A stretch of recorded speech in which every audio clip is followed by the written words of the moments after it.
Reparations are not a fairy tale. The U.S. actually has a long history of compensating groups for harms, even though they continue to deny reparations for descendants of enslaved Black people.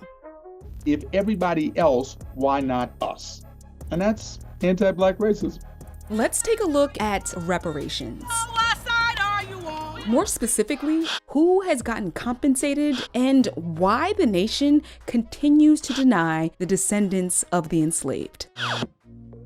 For more than a century, Black people have made claims for reparations. When we think about the intergenerational wealth that was lost, that was stolen, that was malappropriated from the minds, the bodies, the being of Black people, it's not merely about compensation for labor stolen, it's about compensation for land stolen, for legacy stolen, for housing and jobs and health and well-being stolen.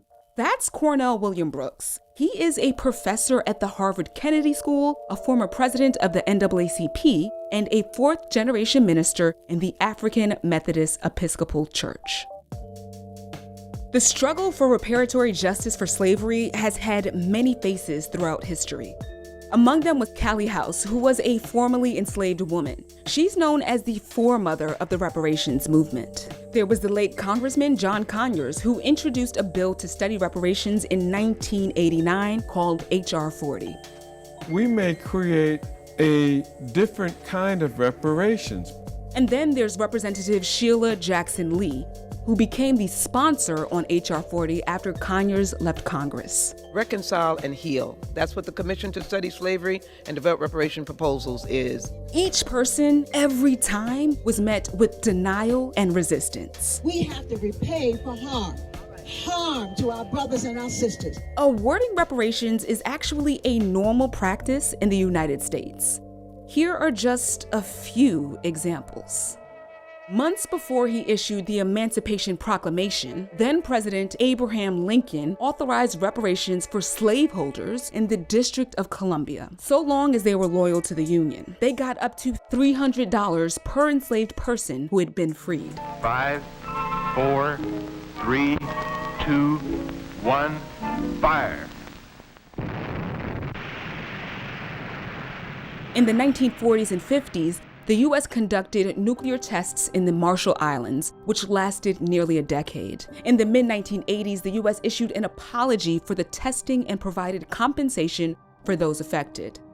In 1974, the federal government reached a $10 million out-of-court settlement for the victims of the Tuskegee experiment and their heirs. What the United States government did was shameful, and I am sorry.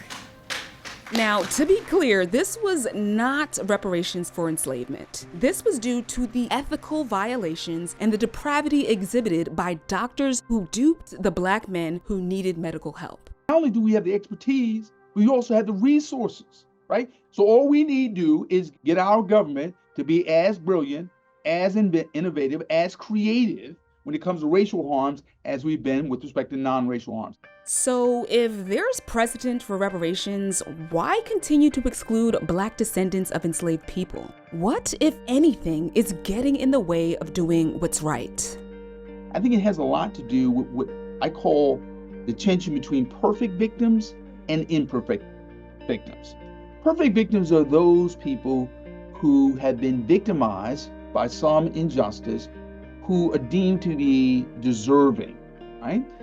Now, when it comes to Black people, we're deemed to be imperfect victims. Here's what I mean. The harms visited upon us have been misdiagnosed as harms that we visited upon ourselves. So over and over and over again, we're excluded, and these racial and discriminatory exclusions become moral vices attributed to Black people. And so we become the imperfect victims. And as imperfect victims, not worthy of being compensated, not worthy of having our harms recognized and repaired and receiving some restitution. As time passes and the issue of reparations gets kicked down the road even further, the harms caused by the enslavement of Black Americans and the racist, anti-Black policies that followed continue to interact and compound. Meaning the racial injustices of yesterday have tremendous implications to this day. Let's take a look at the racial wealth gap. According to the Brookings Institute, in 2022, for every $100 in wealth held by white households, Black households held only $15. African Americans are woefully behind in terms of home ownership as well. In 2022, Black families had a home ownership rate of 44% compared to 75% for white families. But within the context of mass incarceration, African Americans over-index. In 2021, they were imprisoned at 5 times the rate of white Americans. And this has nothing to do with Black people, quote, not pulling themselves up by their bootstraps. These disparities are all due to racist policies and practices that have targeted Black people. Despite political and legal roadblocks, those seeking and advocating for reparations continue to advocate for reparative justice.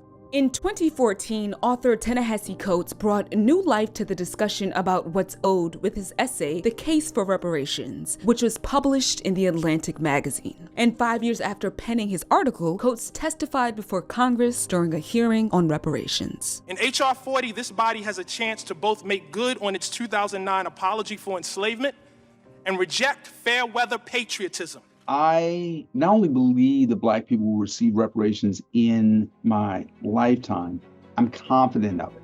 And even though they aren't seeking reparations for the harms caused by chattel slavery, we have to give an honorable mention to the centenarians who survived the 1921 Tulsa Race Massacre in Oklahoma and are fighting for reparative justice. Black people have never lived their lives with respect to white probability. We have to live our lives with respect to our own confidence and our own ability to secure our own freedom. Despite what detractors may say, reparations are real, calculable, and feasible right now. Reparations are a mandatory step on the road to reconciling with America's deep and dark past. We cannot be whole as a country without first healing our wounds through redress beyond apology. So what are you gonna do, America? The ball is in your court.